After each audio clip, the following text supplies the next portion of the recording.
there we go. Amazing, bro. Um, it's already recording. I am curious. I have no clue about your background, to be quite honest with you. Like, I Hmm. don't know what your formal educational background is in. I just kind of want to start there to get an idea of how the fuck you got into, talking about such like intricate ideas, man. Like, it's Yeah. very interesting. Yeah. I mean, background is like, I mean, I grew up pretty normal. It's just like, I grew up in a small town, literally graduated with 50 kids in my class. There's like lots of farming. So I did a lot of like different jobs like that growing up. But then also I played a lot of sports. So I played like, I mean, I played basketball. I played soccer through like sixth or seventh grade. I played football for a couple years. I played basketball for a while. Did I ever say basketball? We had a pond, so I played like ice hockey, and then baseball was like my main sport that I got into as I got older.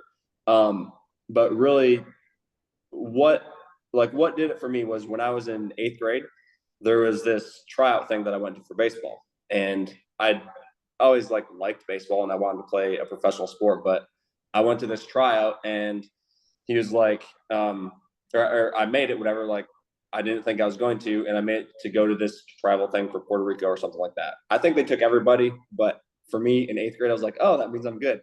But anyways, that kind of like tipped the scale for me where I was like, okay, I want to really dive in on this because what eventually happened like was we weren't able to afford going, and so I was just like, okay, I'm very interested in this now, and I want to make sure that I get as good as I possibly can.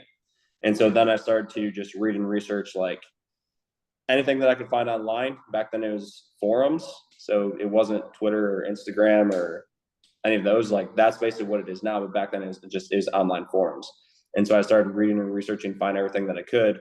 And I mean, I've been, because you mentioned like how have I kind of got to the point where I'm at now, which I don't think I'm that advanced. Like I think there's still a lot to go, but I've basically been doing some version of this since like for the last 15 or 16 years. Where it's like reading as much as I can, taking as much information as I can, and then training hard with a lot of intention in my training. Yeah, for like 16 years. So that's really where it came from. And obviously there's a lot that happened during that whole process, but Yeah, bro. I don't think anyone wants to hear that whole thing. Yeah. I mean, maybe not the whole thing, but Yeah. Well, I mean, it was like I don't know. There's a lot of like different iterations that happened, and maybe I can hit on the main ones. Whereas like initially, what I did is I took programs from other people, and I ran the programs. I did the programs. I copied the programs and did them. Like I think for me, that's what I had to do, and I think that's what a lot of people have to do at the start. Is I had no context for what it meant to train, so I was like, okay, give me something, just whatever it is, give me something. I'm going to do that thing, and then I'm going to learn something from it, and then I go to the next thing that I'm interested in, and then I do that thing, and then I just keep on doing that. So like initially, it was a lot of the normal like heavy lifting type of stuff, putting a lot of emphasis on like on volume, on exercises, doing the same exercise for 4 weeks, that type of thing. I did that for quite a while, and then there was a point, and I've told the story before. There was a point the year after I graduated from college. I worked, saved up some money, and me and a buddy went on a trip, a 30-day trip, like around the country to 13 different facilities. We just like got in my car, packed packed what we needed, and like we left from Michigan and went and visited Caldese was our first stop. So we visited him in I think he's in Minnesota. yeah. Then Wow. went out to Washington, visited a few places there, like down through California into Arizona, through Ohio. We got to see Louis and visit him for 2 days while he was still. I mean, obviously he's passed away now, but he was still there. We got to talk to him for like 2 days. Yeah, wait, where was that? He's in Ohio. Louis Simmons. Yeah, yeah, no, I'm familiar with Louis Simmons. Yeah, I actually didn't even know where West Side was. So yeah. It's funny. He's in Ohio, but it's funny because like we had the address to his gym, and we pull into this parking lot, and we're just like looking around, and we're like, where is it? And then there's like this dude that's pulling a sled, just like walking through the parking lot. He's like going back around this way, like, it's got to be that way. So that's how we found it. It was just like he had this dude that was training with him, like walking with a sled out in the parking lot with a bunch of parked cars. It was yeah, just, that doesn't fucking surprise me, bro. no, I Why know. It's not? like it's classic. But yeah, so we took that trip, and that trip really started to like changed the way that I thought about training in the sense of I no longer, and really is Cal Dietz had a big role in that early on. Whereas like he was the first one that I really heard talk about things that were outside of just like this is the exercise, have to eat really like have to eat this way, da da da da. Like he started to bring in other aspects. The one thing that I specifically remember him talking about, and I don't really go into that much detail on this now, but like at the time I was like, what? He was talking about like ions from the water, and I was like, okay, I don't know. Like, I'm just like, there's more that I can take into account. And so that was really the start of that process of starting to look at like, there's a lot more that goes into training that we can use to train an individual outside of just giving them a piece of paper with a set and a rep. So, that was in 2018, I believe. And so it's been 6 or 7 years since that point, and it's just I've been going further and further down that path.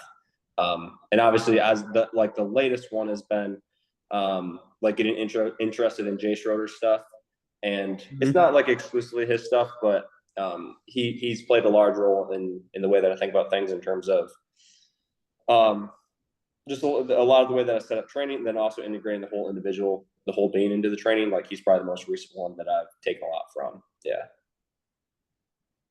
Totally. Okay, bro, there's already a lot to unpack. And I'm trying to think about some of your posts that have been most memorable and profound for me. Um, but before we get into that, so you graduated college 2017, 2018?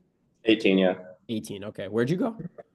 Small school in Michigan. I started at Saginaw Valley State University in Michigan, and then transferred to Cornerstone University during my sophomore year of college. Okay. And And what then was the actual, I'm curious what the actual major was, if it was exercise science. okay, I all right. mean, it was it was like it was 50 years behind. So I went there to play sports. I went there to play baseball, and Okay. I did get a degree, but I don't have my actual physical uh, degree because I still owe like $80 in a parking ticket or something.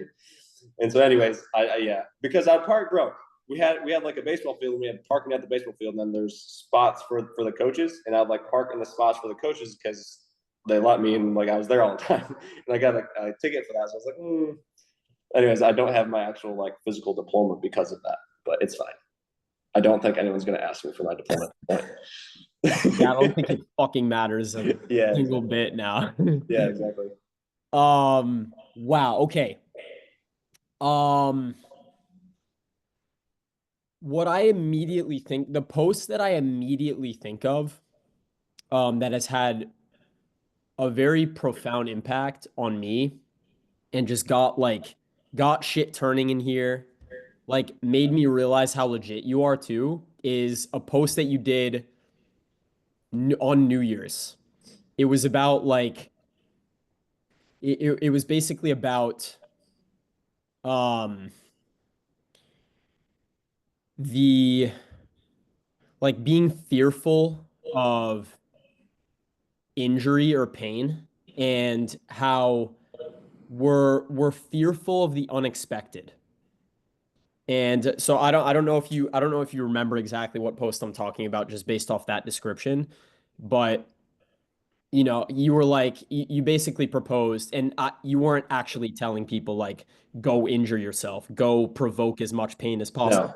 but it Yeah. was the idea of like we're fearful of the unexpected.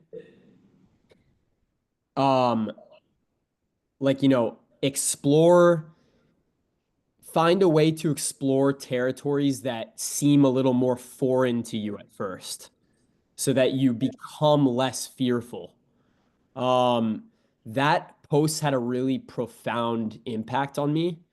And I started kind of like testing the waters in my own training. It changed my perspective a little bit on like clients that I work with, or that I was working with, that were dealing with, maybe chronic injuries. I come from basketball mainly. Mm-hmm. I do personal training too for Gen Pop, but my big passion is in basketball. So whether somebody was experiencing jumper's knee or patellofemoral pain or something else, chronic mainly. Um, what are like I guess my question is like how have you developed such a an ability to like articulate your ideas over time? Where do you think that comes from? Where does it come from? I don't know. A lot of doing it a lot. Like, I guess. Well, let me hit two different points because, like, the first one that where you mentioned the post of basically like not being afraid to go into some stuff because I think this is an important, just like training specific piece to hit on, right? Where it's for myself personally, I didn't really actually start seeing much gain in my actual physical performance until I actually pushed my training to a level that was it was like it was high enough that it caused me to kind of like feel a little bit scared, like I mentioned that post. Whereas like it was pushing it enough where it actually felt like some level of a performance a little bit, rather than just like I'm going in the gym to work out. Because I think what happens a lot of times, and this is it's interesting, if we don't train somebody with the intent to actually get them to the point where they can do something freakish, and we're always afraid of that, like we're always afraid of hurting them or whatever it is, then we never actually can create an athlete that can go do something freakish. Like this is the way that I think about it is in order to be a freak, you have to actually physically do something that's freakish, right? So I mean, I don't think I'm that like I don't really call myself a freak. But like if I look at the 6 foot thing like depth drop, right? It's literally like if I don't physically do that, then I don't do that.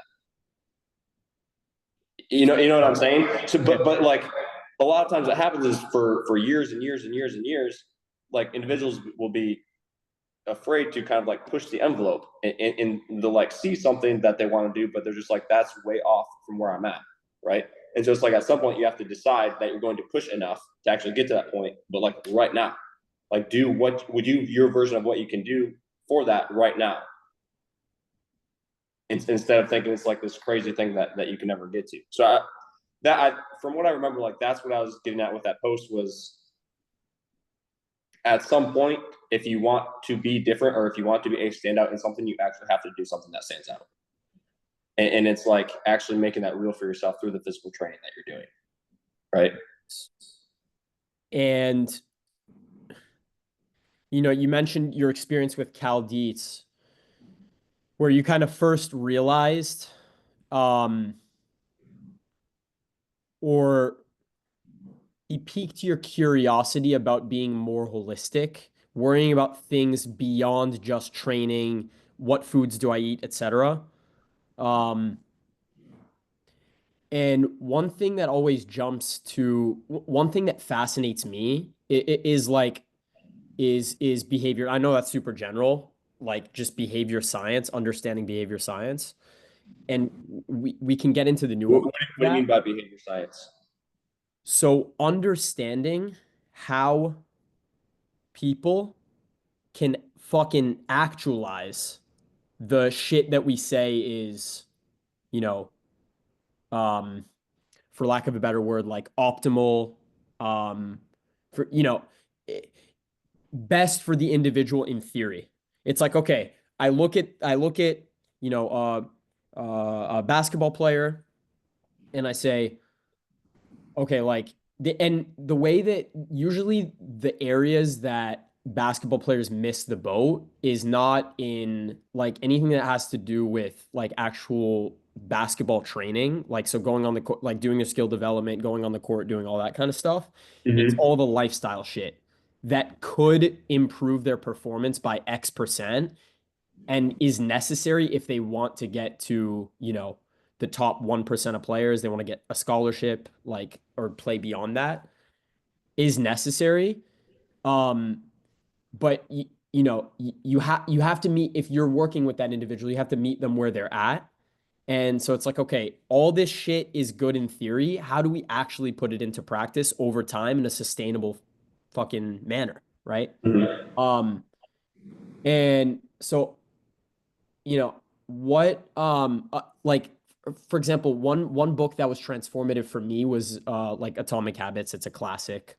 I think it gives very like basic and practical information on uh on behavior science because it's how to the book is about how to create good habits and break bad ones. Um and it's it's not woo woo. It's he He gives very practical examples in the book. It's very, I would say it's very science based, even if he's not bringing in like, big peer reviewed studies throughout the whole thing. He's giving very practical examples. I guess, my question is, what was your experience? So, like, I'm sure there were certain areas in your own training where you were trying to figure out how to be very consistent and progress the kind of like demand of certain shit that you were doing over time, and you're trying to figure out an entry point and keep progressing from that. Once you started getting more serious, like you mentioned, like the baseball tryout or whatever, like not long after that. So how did you go about that? How did I go about like doing the training, or what's? Either that or all the other stuff that would support the training. Yeah. So So that probably, well, first I will answer that. First, I want to answer the other question because that's still in my head where you asked like the communication part of it, like being able to communicate. And what I was going to say there is like I think that's mostly just part of like I've been doing this for 16 years, and so I've literally been like typing things out similar to the way that I do it now for like 16 years, and then also like speaking in front of video just to communicate to my clients for like I don't know 8 years. And so I think that is a big part of that, like being able to communicate clearly. Anyways, okay, now on to it's just like when I get asked a question, I feel like I have to answer the question, right? yeah, But going to this current one right now is like that transformation of starting to work everything in. It didn't really start in like way back then, right? So that, like I said, that started more so in that around that 2018, around that time period. And really, for me, when that started to fully click is more like around 2022 or so. And I think what clicked for me is starting to understand that it's almost a little bit of the opposite of what you said in terms of the habits, where it's like, I don't necessarily think that I have to have habits. I don't think that I have to have good habits. I don't think I have to have bad habits. I think that I can have choice to do whatever it is that I want, whenever it is that I want. Right. And so if I have that understanding, I can start to look at, I have the choice to do whatever it is that I want, whenever it is that I want. And so why wouldn't I want to get everything that I have going on the same line and in the same direction? Because I think what happens, like what you're talking about before, and there are athletes who are struggling a little bit with how to connect things outside of the sport itself, right? Or outside of their training itself. It's whatever is going on and all the other different stuff. I know that for myself, and I just know like this is, I mean, this one I just kind of like understand that this is how it works. Is like if I go and I do something that is out ethics on myself, something that isn't something that leads into like survival or good things for me, that's going to come back and that's going to affect a bunch of other areas in different areas of my life, including my sport. So basically, like if I make that real, if I'm in your example, if I'm training, I'm playing basketball, but on Sunday I go and I have, I don't know, I eat like a whole pizza in another half of a pizza, and like this is opposing what it is that I say that I want to do. I know that doing that thing is going to make me less energetic or have less vitality towards this pursuit that I'm moving towards. Like it's just that's the way that it operates. Is like if I have this line that I say that I want to do and I do something that's off that, it pulls away my energy from this thing that I say that I want to do. And so for me, what happened was like that started to become very real for me, and it started to click for me where I was like, why am I actually doing all these things that I don't want to do that aren't survival actions towards the things that I say that I want to do? And so then I started to look at what is it that I'm doing in my life, like every little thing that I'm doing in my life. And like I want to get all those moving on this one line towards this thing that I say that I want to do. And this one sure. line, quote unquote, it doesn't have to be just your sport. Like it can also include, you know, I mean, it can include your sport, it can include like business, it can include relationships, it can include a family, like it can include a bunch of different things, right? It's like every action that I take on a day-to-day basis, I want to be quote unquote like in ethics on what it is that I say that I want to do, because that actually gives me energy. And I know that if I do things that are out of that, that's going to take away, that's going to pull away energy, it's going to pull off my attention. And so that like that just it finally clicked for me, like I have the choice to do that. Why wouldn't I want to do everything in exactly the way that I want to do? Like it doesn't make sense to not want to do that. And so once I had that, then it was like it's not even necessarily like I have to try to force something or try to have a bunch of discipline on something. It's just like this is the thing that I actually want to do. So let's roll. And then there's less friction, there's less like getting in the way, and there's just more freedom to have more energy to go do. Sure, sure. Um, I appreciate that. I think like if you desire something enough, you're just gonna do it, right? But a lot of people, they still struggle with like having the discipline to do shit, even if I know, but they, I think I think that they're struggling with discipline that they don't actually have a reality. they don't So actually what? Sorry. they don't have a reality on the thing that they say that they want. Like if there's a lack of discipline, I think that person doesn't actually understand what it is that they're doing that is having an effect. Like I think if they knew and they understood, then they would just stop doing it. So you believe that the problem to lack of discipline is lack of awareness, essentially. Yes. Yeah. Like that person knowing because I don't think for myself personally, like I don't want to have to restrict or hold back or restrain at all. If there's something where I have to restrict or hold back or restrain, I know that there's something in the way of that. There's something that I'm not clear on. There's something that I don't know. If I look in that and I know and I actually get the truth of what that is, then I don't have to hold back, restrict, or restrain. Like for example, if I make this real, just if we take a food example, I'm like, Yeah. let's say the intent is I want to be as healthy as possible. Period. Right. The friction is like, oh, there's a Snickers over here that I want to eat. Right. For me, like if I actually know and understand for real that I want to be as healthy as possible and that is going to provide as much survival as possible for me, if I know and I understand that, right, and that's real to me, then it's also real to me that Snickers is basically just a bunch of chemicals that like it does nothing for this reality that I want to create. Okay, Then sure. it's not it doesn't take discipline. It's just a straight up like evaluation. This is stupid. I'm gonna do this. So that's what I'm saying is like I think if it gets clear enough, it doesn't really actually take that much discipline. It just takes it's like the work is getting to the point where you understand what it is that you actually want to do.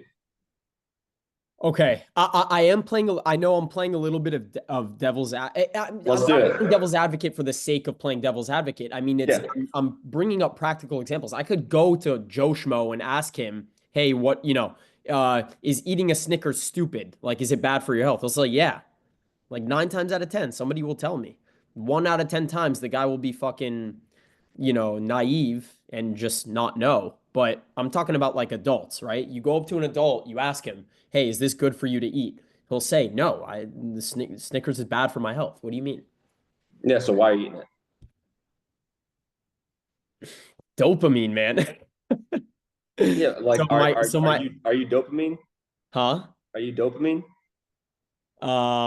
No, but What then? What are you? I mean, I'm Daniel Metzer. Cool. So can you make a choice and a decision? Yeah, I have age. I believe I have HSC. Don't Yeah. get me wrong. Like, I No, but if what I was going like that's probably what I would say to a person to that individual. Like if it's obviously I'm not just gonna walk up to a random person on the street. Well, let's say it's someone that's coming to me and asking that question, where like that's the struggle or the difficulty that they're having. That's what I'm gonna ask them. like, do you have a choice? Do you have agency? They're gonna say yes. Yeah. So okay, make the choice. Yeah.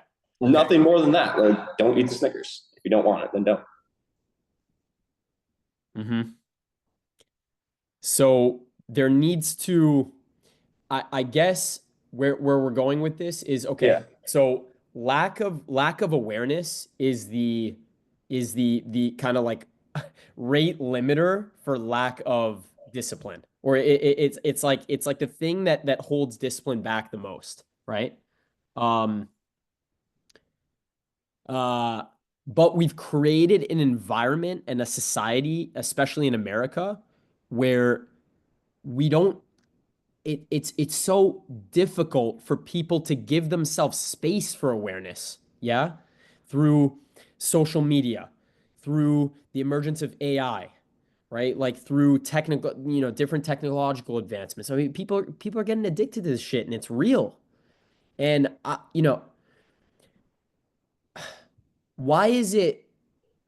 why has America gone down the path? Like, because I don't necessarily see, I don't hear the same things about European societies, for example, where it feels like they give themselves more space for that awareness and kind of like genuine um social connection that doesn't that we seem to be lacking in so many places around America. Why do you like why are we going in this direction? Why is this happening?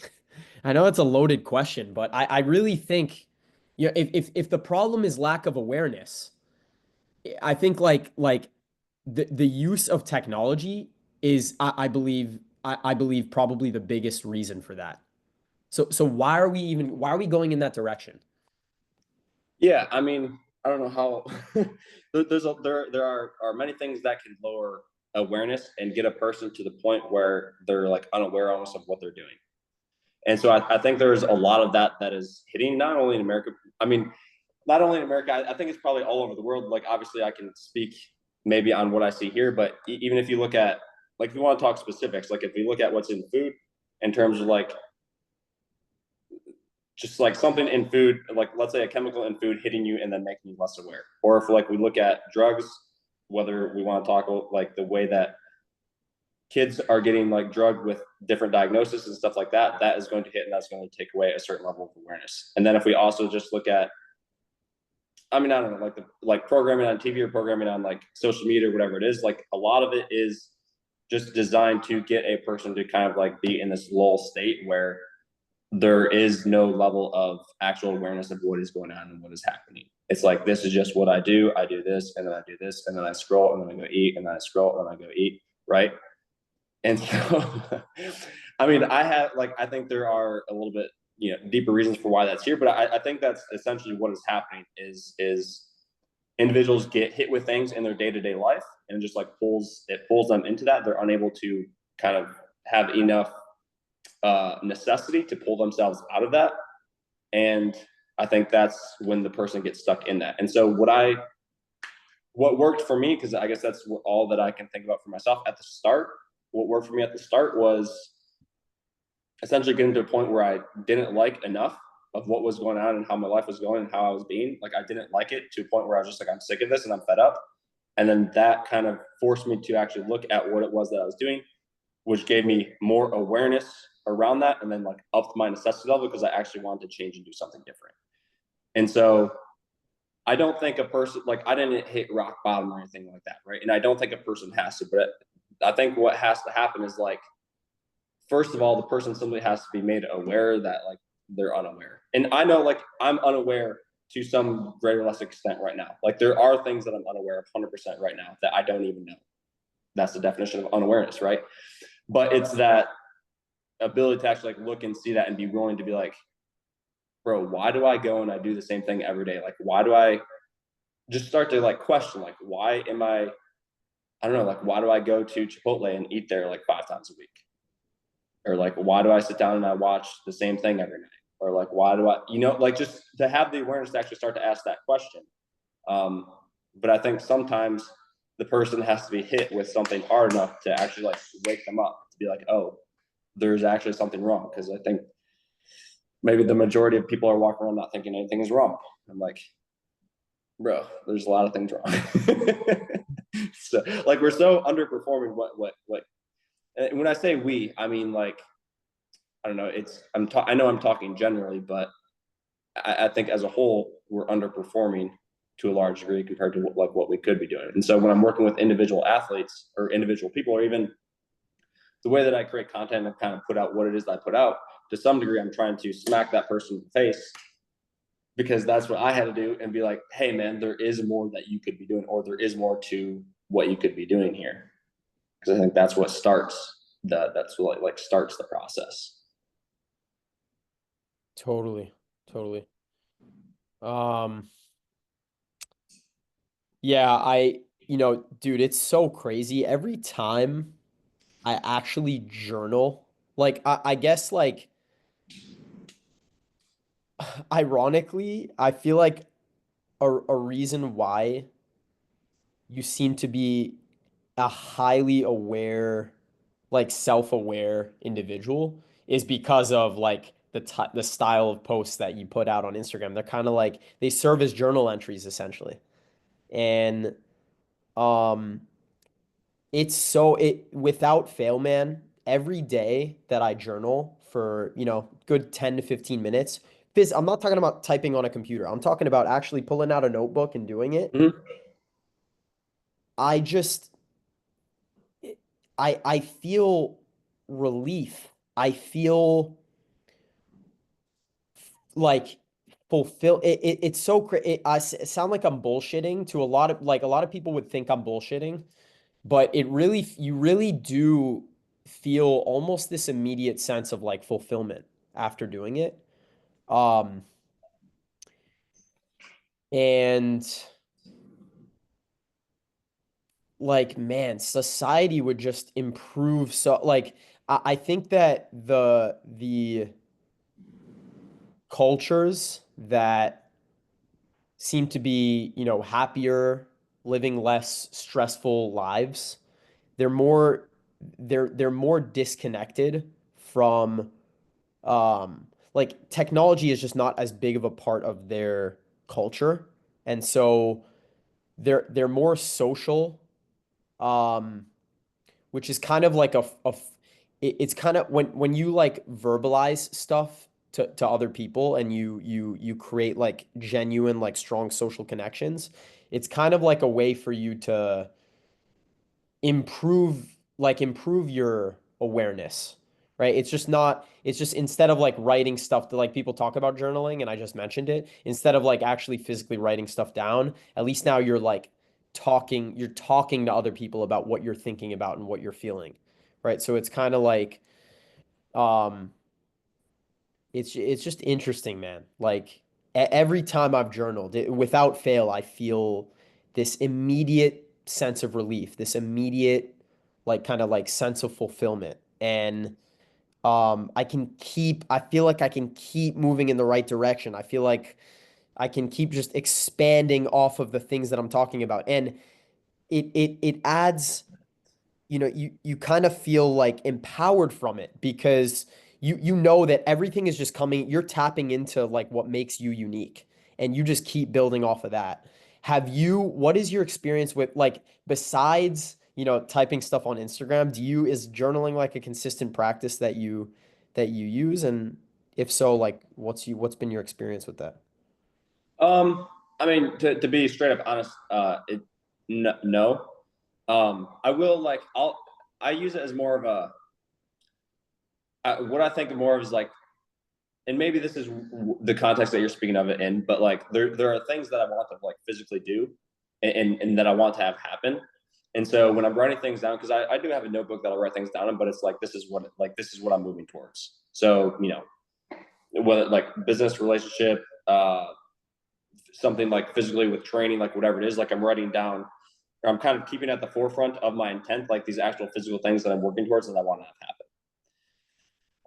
So that's the context of, and I wouldn't really necessarily call that journaling. It's just like I'm writing things down to keep them in the forefront of my mind, so like I remember like this is what it is that I'm going towards and what I'm moving for. Um, I will say it goes back a little bit to the communication piece that you mentioned before and getting better at communicating. I do think that there's a high level of value in doing a lot of reps of communicating, um, to be able to get your idea across, because at the start, like, you may have something in your mind that you think sounds really good, and then you attempt to put it into words and you attempt to speak it, and you're just like you know what I'm saying, like it just doesn't come out and it doesn't hit, right? And I think the same thing can be done for writing and sometimes as well. So I do think that Loki just happened to me, bro. no, but it's real, like it happens to me too, right? So I do think that there is, in terms of getting ideas out, there is benefit to, like, it's literally just like the reps of doing that, whether it's speaking or whether it's writing things down. There is reps in getting that done that help to make it better. And for me, also, like, I guess for me, understanding, because I've also actually done like work in communication, in terms of like understanding what communication is, like very, very simply what it is and like how to communicate. And so that has helped me a lot, because it's just like it helps me to get the point across kind of like very easily, clean. And maybe it's not, maybe I don't get my points across, but it has certainly it has felt like it's helped me be able to communicate more clearly. um because like there is actual aspects that go into communication. If you understand those, then it becomes easier to talk to people or just to get points across or communicate to whatever it is. So but to answer your question, journaling specifically, I don't really, in that context, I haven't, like, I think it's great. It's not necessarily something that I personally use. Yeah. Okay. Like I will say that I've done it in the past where like in the past I've written more stuff down of just like what I was thinking, but I think I've done some other things to handle some of that where just like I don't necessarily feel like I that's necessary anymore, which is, I can just kind of like go and do things. So that's cool. Yeah. Yeah. Damn, bro. Um, Another thing, I remember when I initially, I think, bro, I like sent you a DM like 2 years ago. Mm-hmm. About it was actually, I mean, I was basically just responding to a post that you made, and I was just asking, I think I was just asking you like what you think about reflect like in my world, um, with coaching basketball. Um, Obviously, I'm helping players develop skills within the context of the sport. Mm-hmm. And one of a principle of skill development is like similar to how like in strength and conditioning there's a concept of stress consolidation, like the same thing. Well, actually stress consolidation is a little bit different. It's about that's about like keeping the high days high, keeping the low days low, so to speak. Sure. This is more consolidate. When I say consolidation in this context, I'm talking about giving your brain a break after doing training. So you applied a stimulus to the body, you did the skills training, and whether through just chilling like a villain the rest of the day, not doing anything, or sleeping, where your brain replays what you did in the training. That's where the improvement in theory actually happens, not during the actual training. If provided you are applying a stimulus that's actually, you know, Yeah. stimulative enough, right? Um, and you made a post about, not reflecting like the idea of making a mistake or making some kind of error, right? And maybe you were talking about this in the context of baseball. I don't exactly remember, but I responded to you and I said, isn't it important to reflect on your mistakes? Isn't that kind of like an integral part of the learning process? Like actually actively going back and thinking about what the mistake was so that you can see what the kind of like delta, like kind of like the difference was between what your intention was and what actually happened when you made the mistake.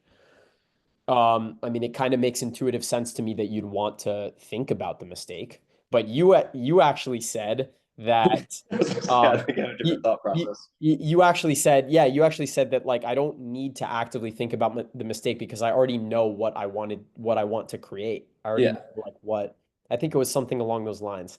Could you just do you have a different perspective now? Like, what do you think about that? Because I think like that whole thing is just about being it's about focus. It's about being present. Like more, those are more kind of like mental, spiritual aspects of training that you're trying to culminate so that you can get the most out of what you're doing. Mm-hmm. Have a different perspective now. What do you think about that? Yeah, no, I think I already know what I did in the moment before it even happened. I knew that it was going to happen, and so I already know what the mistake was, and so I don't really need to go back and look at it because I already know. Like for me personally, it seems like that's what happens. Like if I in the moment, I don't like. Let's say I'm playing basketball and I go to throw a pass to a teammate, and at the very last second, I don't want to let go, but I try to not let go because I see another player coming out, and like I can just tell right then and there what happened that I wasn't supposed to do. Right? But it's like I know when I did it that I know right before it happened that I could have made a better decision, a better choice. And it's like, okay, got it, learn it, move on. Right. But for me to like, I don't necessarily think It's kind of a completely different perspective because I'm not necessarily trying to think about a bunch of different things because I think thought is like below knowing, if that makes sense. Like if you know, like right now, if I know if I can be aware of everything that's happening around me or more things that are happening around me, like I know what's going on, I don't have to think about it. There is no lag in my response to things that are around me, and I can have exact correct responses to the things that are around me without a lag in it. And then I don't have to go back and think about it because I'm like, I know what's happening right now. And I'm just there, and I have all my awareness here and all my attention here right now. So I can like tell what's going on.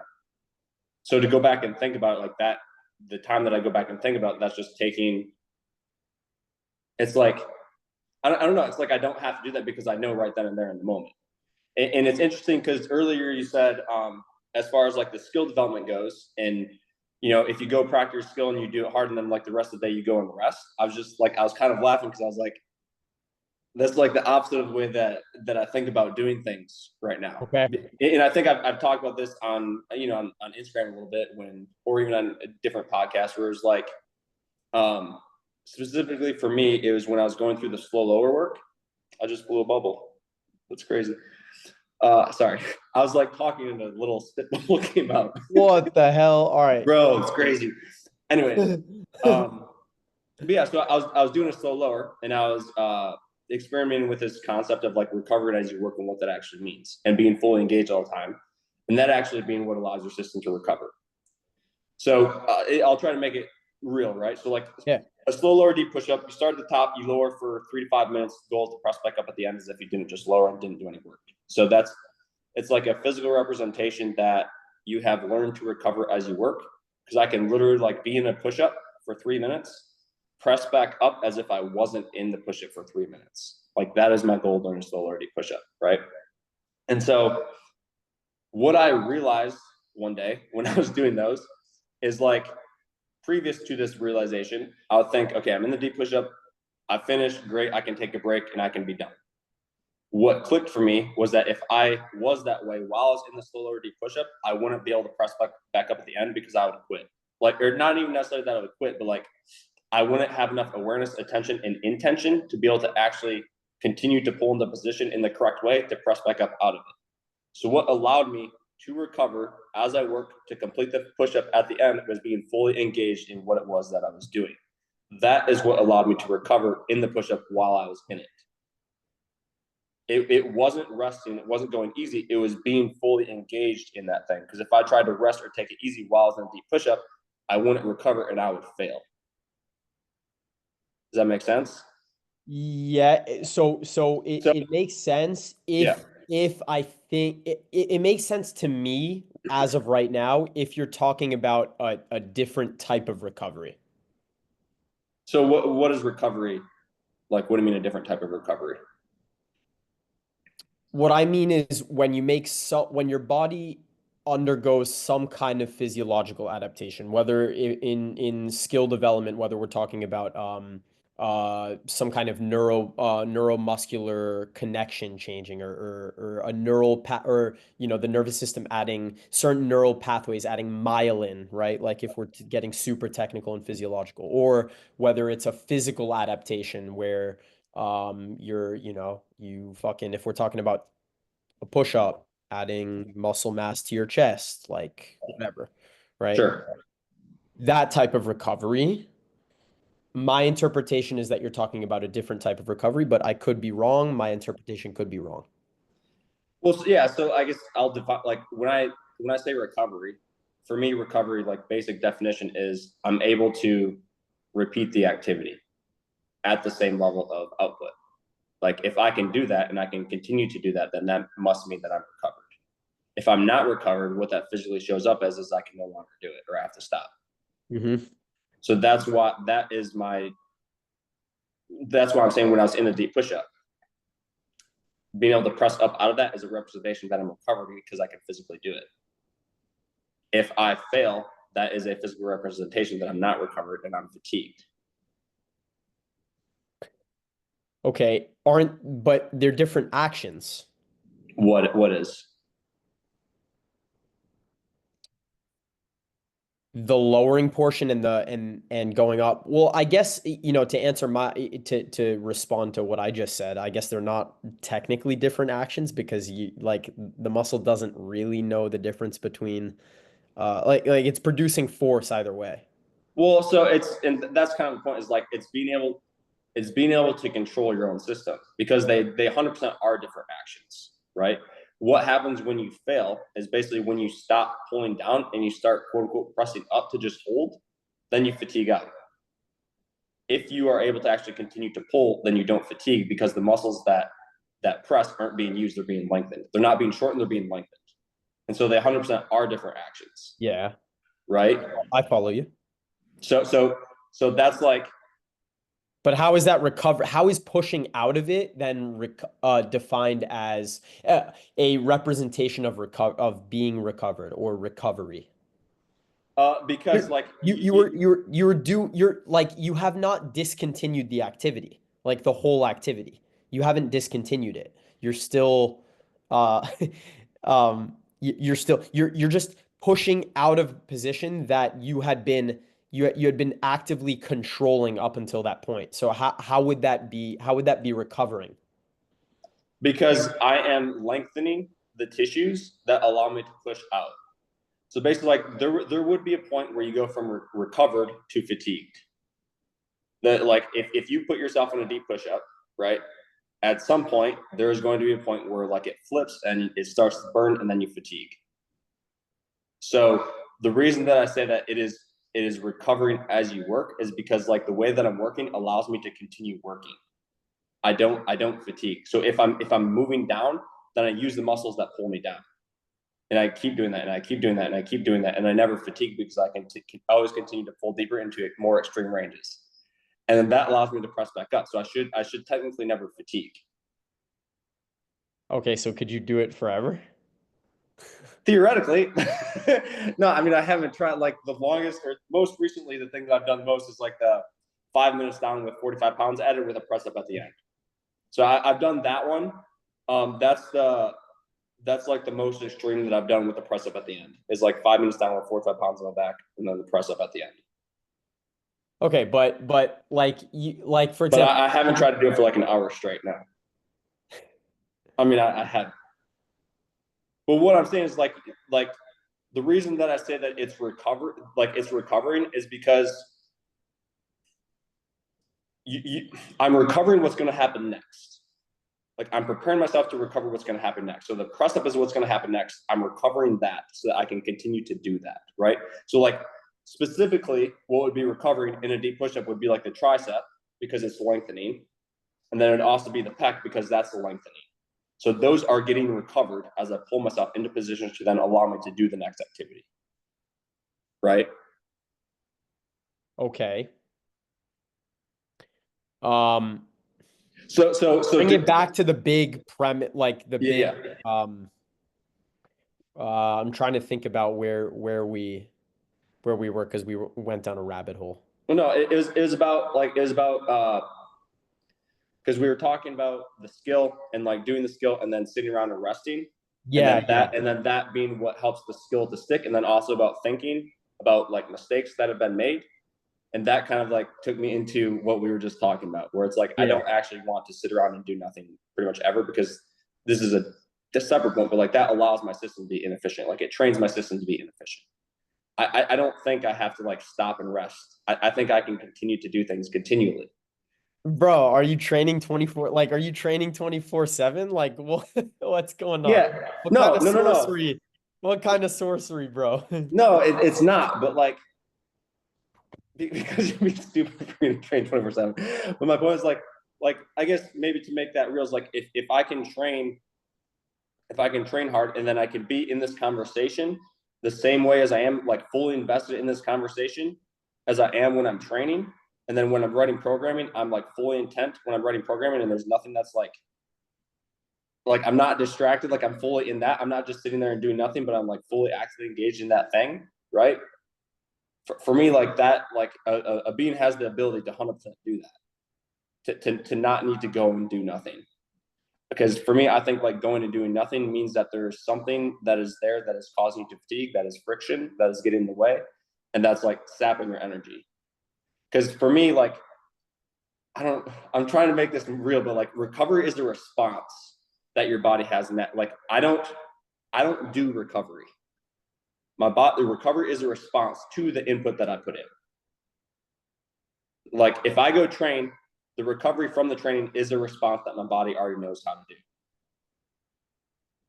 Even if someone were to say I go get in an ice bath to elicit recovery, I don't whether I agree with that or not, whatever. But like you're still the action that you're doing is getting the ice bath. Ice bath. Your body has the response of quote unquote recovery to that, but you don't. I'm not like I'm not like recover right now. You know what I'm saying? Like I do the input and the body already knows how to recover. No, sure, sure. Like, So I think recovery can happen like immediately in the moment. That's why I'm saying like the solar push up. I think I'm training myself to recover as I work so that I don't actually have to stop. Like I think I could.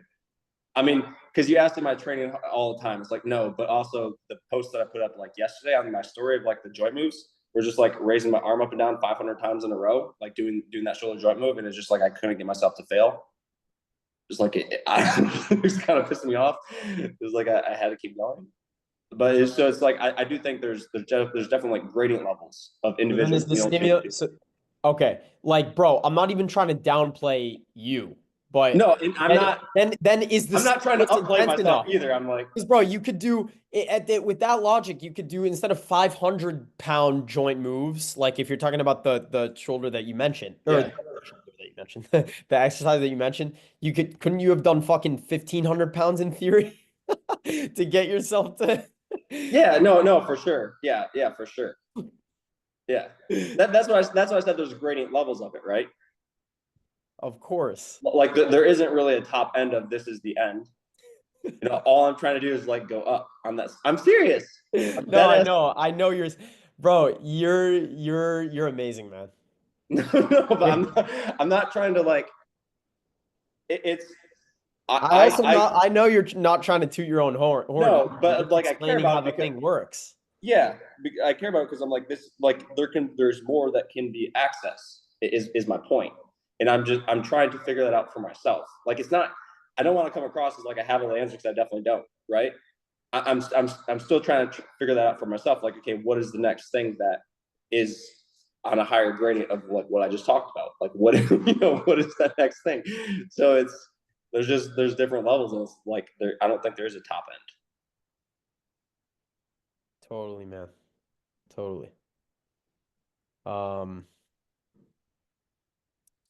yeah, I mean, bro, that was it was cool hearing your perspective on first of all you know your background, the whole like so you dead ass did you just like decided one day, okay, I'm gonna do a road trip basically around the whole Yeah, I mean, it around the wasn't like whole it was kind of one day. Like, so basically, oh man, I was working on a tree farm, or I was working for a landscaping company. And like 2 or 3 times a week, I'd be on this tree farm for like 10 hours a day, 8 to 10 hours a day by myself. No one else there. Is like 20 acres, pounding stakes in and like tying trees to this fucking like pole that I just pounded in. And the whole time I'd like listen to podcasts, like training podcasts. And at some point, I had the thought of why don't I just go visit these people instead of listening to the podcast all the time? Like I remember the place that I was at when I was standing next to a tree and I was listening to podcasts. I was like, I'm going to go visit these people. And so then I just had to make sure that I had enough money saved up for the time for what it would take. And then yeah, me and like a buddy decided he was going to go with me, and then we got in my car and then we went. And obviously we emailed all the places or called the places to make sure that we could go there and to schedule it. But yeah, we decided to do that. I'm still fascinated. I'm still trying to like wrap my head around. I'm still like a bit like honestly a bit perplexed by like your ability to like point out like have your desires out there, like knowing, okay, this is what I want, and like just being able to like. Now, I'm not saying again, like I'm not saying everybody doesn't have agent. Everybody has agency, but like it is. I think like it is still pretty extraordinary, like your ability to do that, And I find it hard to believe that there wasn't like a, like when you were really figuring this whole, like figuring your whole training journey out, there wasn't kind of like like some sort of maybe revamping, maybe not a revamping, because that kind of sounds like you were again like at rock, and you mentioned you weren't at rock bottom, quote unquote, Yeah. but like there was a deliberate designing of your environment to actualize your desires more, maybe not more easily, but um do you get what I'm trying to say? Like Yeah. there Well, had to have kind of been like, some kind of like deliberate like environmental design, and like it's hard for me to believe that you don't currently do that now. what do you mean? Like I don't where do? where where where you're every day or maybe every week, maybe you're not, like you're not getting paranoid about designing your environment in certain ways to make like, because our environment has a huge impact on the behaviors that we end up carrying out on a day-to-day basis. So I just like it seems like you're very calculated, you have strong, you're very aware of your genuine desires, but you're also it seems like it would really surprise me if like there wasn't deliberate, like calculated kind of like um manipulation of the the place or places that you find yourself in. You're like the Oh, they're 100. I mean, they're 100% is like, yeah. Okay, like, so yeah. Absolutely. I mean, that's part of the choice. Like I 100% choose the environments that I put myself in. Yes. Like, do people not do that? no, of But course. I mean, like what? So what? No, no, no, people don't. That's my argument, is that Yeah. people are not deliberate about it. They don't, like, there's no excuse now not to do it. With, bro, people can go on Chat GPT if they really wanted and consult GPT and tell it, okay, this is what my desired reality is. This is where I am now. How can I make it as likely as possible that I will actualize this? And I know it sounds like maybe you have a different framework of understanding for this kind of shit, because you're like, fuck all that, fuck like increasing the likelihood. You just have to desire the shit enough. But I believe the ideas are not mutually exclusive. So like what I'm trying to understand is like what what what goes into your thought process for how to design those environments? How did it happen in the beginning? How did it lead you to where you are now? I know Um. it's a loaded question, but Yeah. Let's see. So how do I go? How do I go about figuring that out? Kind of thing. Or can you like ask the question one more time? how did you figure out what environments or environment was most conducive to getting you to your desired reality? Okay. So yeah. So in the like, I do what I think I need to do in that moment. So whatever like so once I guess what happened for me is like I've talked about this before. There was like one day where I kind of had a little bit of a flip where like I looked around and I realized a lot of different things that I was doing that I didn't want to do anymore. And so I literally had like a physical drive where I drove. I don't know. I drove. It was probably like maybe an hour and a half in total. Where like I just went through a bunch of things that I was doing that I didn't want to do. Right. And there's like shit that came up, whatever. Like but that was a day where that kind of switched for me, right? And so from there, basically what I said is like I'm not going to like do things that I don't actually choose to do. I'm going to do things on purpose. And so from that point, then it was like whatever it is that I got interested in, whatever it is that I actually wanted to do, I actually physically did that thing. And so just practical, like real example of that would be uh, back at that time, there was an individual that I wanted to work with for some things that I wanted to get better at. And it was like 6K for like 2 calls. And 95% of people are going to be like, that is the stupidest thing ever. Don't do that. I was like, I really don't care. I don't even care if it works. But what I know is that I have this intent, and I have my attention on this thing, and I know that if I don't do this thing, I know that that's going to hold me back, and that's going to keep me thinking I could do that, but I didn't. So I did it. I was like, Wait, wait, wait. So wait, you paid $6,000 for two. I don't yes, for two calls, because and it's not like I was for two what? Sorry, for two calls calls. in some information, and it's not like I wasn't like loaded. Like that was probably that year. That was probably like I don't know, probably like a twelfth of what I made the whole year.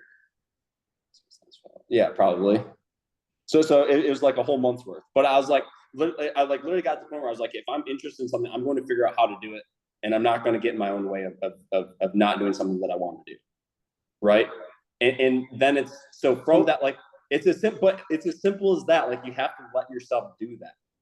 I no, like, but okay, okay, all right. yeah, So, but here's I wouldn't even call this devil's advocate. You paid you leveraged money to get yourself from where you were, which was you hadn't done the call, you hadn't had the information, to yeah, doing the call. Again, I'm not diminishing who you are. And I'm giving you, I'm trying to like, yeah. No, no, you're good. You're good. yeah, Like I'm not.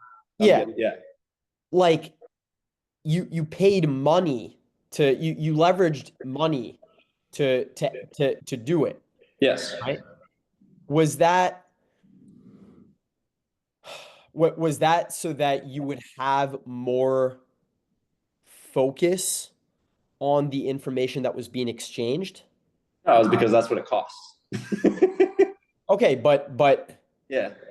It is a specific person that I wanted to do it with, that I was interested in, that I wanted to do it. And so like obviously the money that I used to leverage, like that money just came from work that I had done earlier. So it was like I just took that and then I right. used it. Yeah. But literally, because I'm trying to give like my thought process, it was basically like if there's something that my attention goes on that I know that I want to do, I know that I should do, and I know that I'm gonna have to do, and I'm just like I'm gonna have to do this anyways, or else I'm gonna hate myself for not doing it. I just like, okay, let's do it and let's figure out how to get it done. And so what I'm saying is like that, doing that continually over and over and over again, like it's the same thing when I moved here to Kansas City. It didn't necessarily make that much logical sense. But I was like, I know that this is where I'm supposed to be and where I need to be, and so I'm going to do it, and I don't really care. So it's like it's that it's just like not for me it's like not getting in the way of what I know needs to be done, and just like doing that and not thinking about it too much, because again that's where I go back to like my I think we have the ability to make the exact correct decision right now in present time all Yeah. the time. I think thinking is like I don't know, Yeah, yeah, yeah. it just means that there's something in the way that's creating lag time between what your actual response is or can be or should be. Yeah, that's why I don't know if you're familiar with direct perception.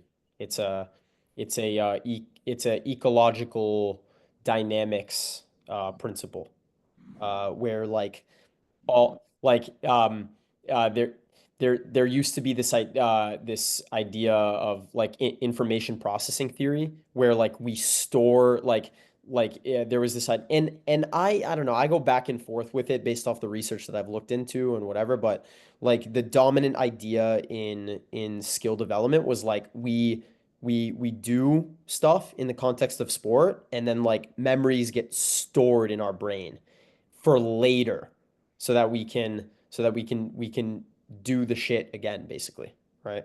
Or like something very similar to the activity that we did. Because like, conditions are ever changing, sport is crazy, chaotic, complex, right? Um, but now like more like an emerging idea is direct perception where like all the information that you need to do certain shit is not, you don't need to refer to the past. It's it's the information is rich enough in the environment where you can do shit on the spot. Like, and obviously your individual constraints will influence that, like whatever, but like the idea is you have enough specifying information in the environment to do to constantly do new stuff that you've never done before, right? Sure. Um, And so it's kind of I that made me think of that. Um, but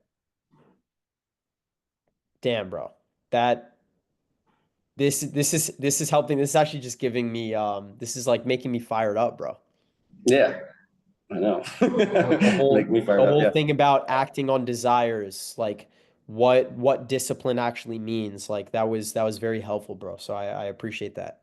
yeah, oh yeah, for sure. Uh, I'm sure people already fucking. I mean, gonna like we can throw this on here. Let me stop the recording. Um.